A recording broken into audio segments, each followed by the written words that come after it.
was real depressed, dog, almost called it quits. Looked a man in the mirror and was talking shit. Had my girl minding me, Mark, you got a gift. In my heart, watch me open up as I rip. My true feeling some rappers think is not cool. Back against the wall, I'm thinking, what will Pac do?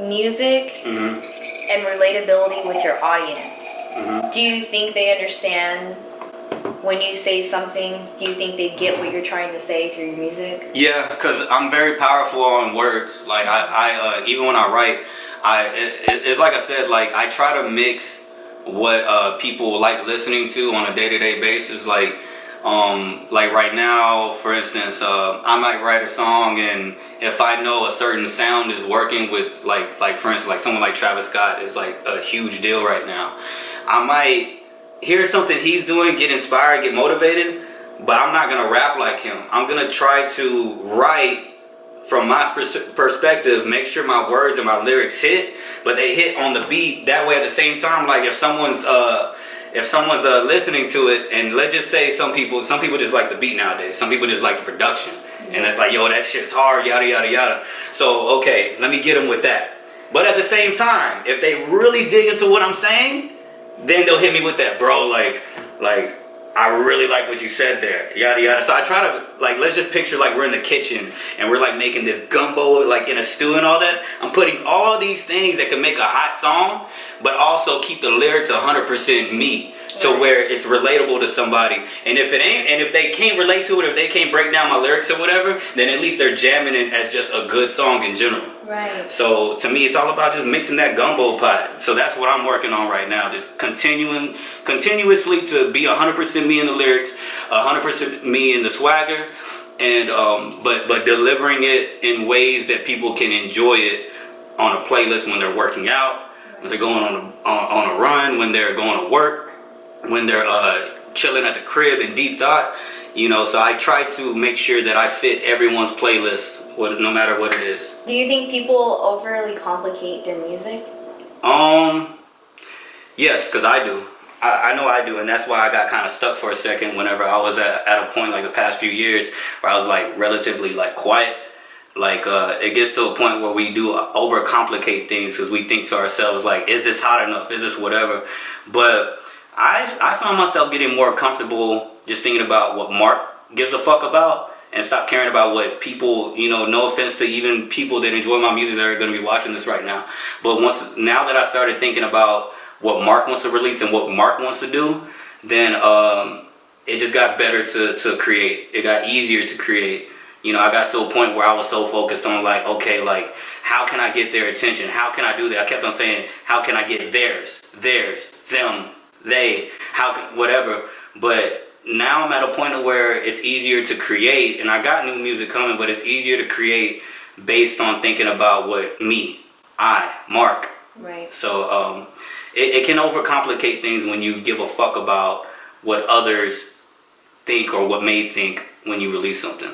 Right. And yeah, man. So I don't have time for that. Who do you look up to? As far as artists. As far as music and artists, Like, is there like a favorite songwriter, rapper? Yeah. You know, if I was to name, I'm gonna name them still because they always deserve praise. But like, it's gonna be a typical top 5, which isn't a bad thing that people mention. You know, like someone like Tupac, Biggie, Pimp C, UGK, all the Houston legends, all that shit. You know, I can name the same people, Eminem. I can name the same people that everyone else names, Kanye, whatever. But I've always looked at the people like that, and which also goes within my rap name, Marc the Protegè. The reason why, if you look up Protegè, for those that don't know, it means like you're a student or something or whatever. And I've always found myself, although I'm from Texas and I'm from the South and I'm from a small town, like I got an opportunity thanks to my family, and especially my dad, to put me onto different hip hop from different coasts, whether it's West Coast, East Coast, mainly Southern, whatever. And I was always just a student of that, and that kind of what made me, in my style, like Marc the Protegè, just a student of the game, student of that. So yeah.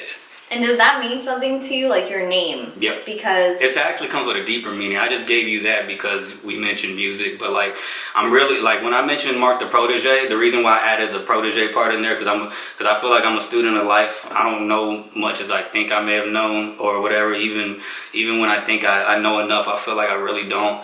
I feel like I'm a student of God. I feel like I have a lot to learn. Just as a human being, we always do. And I feel like even on my dying day, I might find out something new. So I'm big on that. That's why I'm a student of life. I'm a student of God, and I'm a student of music. So since we're on that subject of like being a student, we'll trace back to like school. Do you feel like maybe family or the system may have failed you as far as the things that you should have been taught? Is there things that you're learning now that you should have learned when you were 14? Yeah. Man, I wish that there was like I'm gonna say I wish, but then there's gonna be people that are gonna watch us be like, yo, did you know that in Houston there's actually a school for audio engineering and all that? I never knew and had the resources out here. Right. And it was never a conversation. Right. So I'm not gonna say anyone failed because it's out there. Right. Literally, like like we're in Rosenberg right now, so like literally like 30 minutes from here, there's an audio engineering school or whatever. Or I think maybe even I haven't been, but WCJC might have something for audio engineers or something. I don't know. But what I'm trying to say is that it was never a conversation. Right. It was never a conversation. It was never something to talk about growing up until I left high school, or even like even in my college days, it was never like the thing to even pursue whatever. It was always like don't go to school for music. Go to school for a backup plan. Go to school, get your business degree. Go do this, yada yada yada. And music just seemed like why go to school for that? You could just do it in the free world. Literally. Yeah, and whatever. So I mean, I guess it just wasn't a conversation enough. And I'm not gonna pinpoint, and blame anybody. I spent a lot of years doing that, and that held me back. Blaming others. Right. Now I'm all about blaming Marc. Right. And I feel 100% better than that. My relationships with people are way better. I no longer hold grudges. I'm at a point in my life where I just like want to move forward and just take 100% blame and action behind what I got going on. So, but yeah, I just feel like maybe the conversation wasn't there enough to where it was the cool thing. Yeah, we are. Holy shit! It just made a whole 180. Like I know. Well, I mean, I feel like a lot of artists out there, they get interviewed about, oh, what's your next song? And that's it. Yeah. No one ever really goes in depth with it. You know? Grudges. Yeah. Who did you have that with? Like, did you have that with your parents? Anyone in your family? I wouldn't necessarily write about it or anything like that. I did have like grudges, and I may be using this word wrong. So to you assholes, it's gonna be in the comments. My bad. But vendetta. I guess I had some type of thing against people like that, and family, friends, whatever. And wait, what is vendetta? I think it's like another word of like feeling away, or like another word like I'm gonna go into this with a certain agenda because fuck all y'all. You know what I'm saying? Like a revenge type mind state, I would think. As far as from what I can recollect, whatever on my words. But anyways, so yeah. As far as grudges, I mean, I'm human, so yeah, I looked at certain things like. So it wasn't necessarily your family. It wasn't families. The rap game. You start thinking about why didn't I get this opportunity? Or you even think like, why didn't my parents tell me this? Now that I'm an adult, now I got to deal with like adulthood differently. Why didn't I? Well, just a bunch of like questions, and you ask why, and those questions make you really think to yourself like why am I not in a certain position? You start thinking like, okay, maybe it's because my friend did this to me when we were like 16, and now that I picked up that habit of drugs, or not that I'm a drug guy, I barely even smoked weed. Well, I'm just trying to give examples of what other people could say. You know what I'm saying? Like, now I'm a crackhead. You know what I'm saying? Like, whatever. And it's like, whatever. So like, you start blaming others, and you start doing all this other shit. And so I admit, past like damn near like decade, I spent a lot of time just like blaming others and holding grudges against close people and things of that nature. But I'm not on that time anymore, and I'm proud to say that like I'm just moving on and just blaming Marc. I should have actually blamed myself for the past decade for even giving people that hard time or whatever in conversations or making them feel like shit. Like if you ask me, like my mom and my dad and my family and all them, like they're the greatest people in the world. Because the reason why I say this is that like okay, like we always say that like, you know, my thing is this, is that, and I'm only mentioning my parents because I feel like everybody can relate to that. My people are the greatest people in the world. But I'm only saying this because everyone can relate to this. Alright, so let's just say parents, or even if you don't have your parents in your life, let's just say your friends, family, whoever, your co-workers, whatever. My thing is this, is that it took for them to make the mistakes that I seen growing up for me to be like, okay, I know some people, they replicate their parents' mistakes and they roll down the same path. I see it all the time.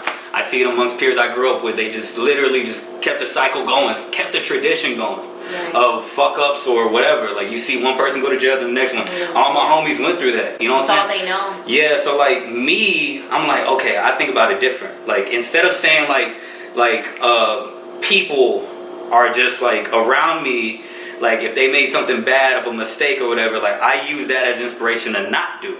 And then whatever they did good, I take it and run with it and make it who I am. So whether I fuck up or whether people around me fuck up, I use it as not something to replicate and do again. I use it just to like, instead of like going this way, I'm gonna go this way and try the alternative route because that way didn't work out for them. Like, you know, and that's the whole point. And yeah, so that's how I'm at with shit. And I feel way better thinking like that. I feel way better for like mistakes or anything, whether it was mistakes from others or whether it was mistakes from me. I feel way better with that mind state going about my life. You know, so. Does that reflect in your music at all? Yeah, fuck yeah. I'm right now I'm writing and the writing that I'm coming back to that I haven't done in like a couple years now, because the past few years I've been releasing music. It's been a little bit more just a little bit more fun, not necessarily too serious or not too much there's like dust in here. I don't know if the camera can see, but whatever. No, let me know if like I don't even let me know if like some like cotton flies on me or whatever. But anyways,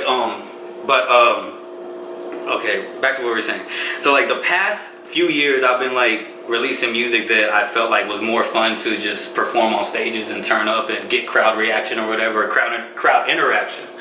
And the past like literally like the past month of me just going back to the drawing board, and now that I'm securely good with my living situation and all this other shit, I just feel more comfortable going back to like, all right, let's go back to the drawing board. How do you really feel? So as far as your question, yeah, those things are gonna reflect in my new music. If anything, I just want people to understand me as a human. I don't know when I will stop doing this music shit. I don't know where it's gonna come to an end. I don't know even how my life is gonna be. I don't know how, you know, tomorrow, I mean, you know, knock on wood, you know, whatever, but I don't know what tomorrow may come. So it's like, if I'm gonna leave anything, I'm gonna leave here, whether it be the career or whatever, like I'm gonna make sure that I at least put out the content that I wanted to put out about who Marc is. Right. Who Marc is and what my rap name actually stands for and shit. You know what I'm saying? The life lessons that I learned, things like that. And that doesn't even mean to sound like the music's gonna be depressing. I'm gonna put shit to where I'm actually gonna start working on like music that people can dance to and have fun and actually enjoy themselves at like barbecues and shit. But the messages will be there, you know. And like I said, I'm just gonna mix it like a gumbo in the kitchen. Just throw my sauce in there, my spice, and all that other shit. And you ain't even gonna know unless you pay attention. So. Okay, so the next question I had was about your music. Talk to me. What song is your most successful song? Most successful is gonna be the song called Back to Business. Okay. And why do you think that song has been so successful? It's basically, it was shot in my hometown. It was shot in this hood that I lived in, this neighborhood I lived in at one point called the Colonia. Because as far as Rosenberg and Richmond, my mom, who I majority stayed with, Like there's times I like probably got kicked out. I stayed with my dad or whatever. But like majority of the time I spent with my lovely mother, and I would and she just always moved around here, at least around Rosenberg or Richmond, and we would just go back and forth at different spots or whatever. And this one time we stayed at this. We stayed on. I think it was the street was Matamoros. I may have pronounced that wrong. Matamoros or whatever. Matamoros. Yeah, there you go. Appreciate it. And like it was in this neighborhood called the Colonia, which is it's a notorious hood around this city. And so we went back there to go shoot a video, and we got some of the people that are like head honchos over there to actually be a part of it. Shout out to them. And and basically we got something that the neighborhood that I grew up from to be involved in. And it was the first video I did. It was like, it's probably like 3 years old now. It's on Facebook and all. I mean, it's on YouTube. Facebook. It's on YouTube. It's probably like at 11,000, going on 12,000 views. No features. Not trying to flex, but right. I think people adapted to it more because first of all, it was a good song. Right. The hook, the chorus, we threw a bridge in there. This is like nerd shit I'm talking about. The listener probably don't know what the fuck I'm talking about. But like, we constructed it well. It was my first real constructed song that we put on an album. This wasn't no mixtape freestyle shit. This was an actual good constructed song. It came from someone from out here. We shot it out here. And I was just giving that love back to a time period where I lived in that certain neighborhood. And on top of that, just giving back to my city. It was really just a song for the city. Yeah. And I feel like with this population we have, I'm from a small town. So being from here, you have the minute that something works, like it could be anything, like you doing your modeling and your actress shit and all that. If you are from here and they seen the professionalism you carry, like on your Instagram, because I seen your photos and shit, I see the way you carry yourself. But like if you are from here and you just like presented it that way, it's something that people think is fresh out here, and they're gonna support it because it's not like Houston where you see a lot of views and a lot of me's. Right. Where we got a real cameraman, we got a real so and so. We have the look. We they see us linking out with different people in the city and all that. Be like, hey bro, keep going. I support it from out here. You know what I'm saying? Like, and they to them, it's like, wow, we got somebody that's represented. And unlike, and I love Houston. That's where I do everything in. Houston is where I do everything in, and it's the music that made me who I am. But when you go to Houston, a lot of people are chasing that same thing, and a lot of people look just as good as you, if not better. You know what I'm saying? Right. Like, and you find like-minded people out there, whatever, that are on the same mission or whatever. So out here, there's not a lot of that. So at the time, now the rap scene started to actually kind of change a little bit. But like at the time, it wasn't really happening. It was like this, like it was just quiet.